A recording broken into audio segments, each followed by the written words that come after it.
Okay, so this is something I came up with. I just started with the triangle and then everything else kind of fill itself in. This is how inspiration happens a lot of the times. In fact, most of the time, you don't know why you're doing it, it just happens. But anyway, like I said, I started with the triangle, and what I figure this is like a diagram of your life path. Um, yes, it looks like a triangle, but it's definitely like a path. But at the same time, consider the triangular um, shape. Anyway, so let me show you here. So let's say, for instance, this is how you enter life, right? You enter here at age 0. You know, you're just born, and as you're navigating life, you're growing, you're learning, you're just everything's exciting. You're just exploring, and then something critical happens that changes your opinion about the world, or maybe gives you a sense about the world. So what it does, it changes your direction. It's like a bump. You bump into something that makes you change your direction. So now you're going this way. You're still navigating life, getting into trouble. You know, you're probably age 8 or 9, and then something crucial happens. You know, maybe you get picked on by your first bully, or whatever. Something critical that makes you change your opinion about life, change your opinion about the world. Now you're bumped into another situation. And so basically, these things, these bumps, these impacts make you change, because they create such an impact in your life. So every time you crash, let's say, you're being bounced into another direction, yet still in the direction of your goals. You're still moving forward, but in more in a almost parallel way.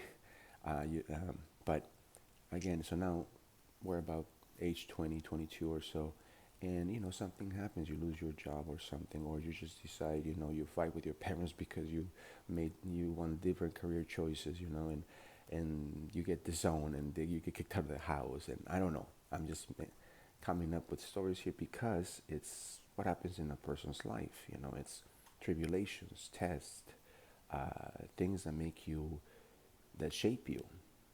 Then you got this other bump, right? Another something crucial happens. Let's say, for instance, you get a divorce or something. I don't know, but you end up changing directions again. It keeps shaping you, and it keeps making you make different choices. But yet, somehow, you're still being directed in the same direction. Let's say, in this case, I picture it as the sun. The topmost of the uppermost. Is the the most. The goals that you're after, your happiness. So then, as you can see, as you move in the path keeps getting more narrow and more testy. The tests keep coming more frequently. Sometimes you're taking 3 different tests at the same time. I'm talking about not testing as they're messing with you, like the divine is messing with you, but it's more like these are points where you must evolve. And again, if you don't evolve, obviously you get the bump. But either way, I think the bump still continues, taking you to the next one and the next one and the next one. And like I said, it just becomes more frequent and more testy as you go along. But ultimately, you do get to your goals.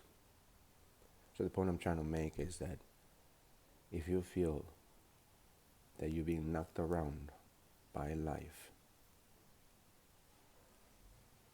don't be sad, don't be worried, don't complain that God is picking on you. You're being guided.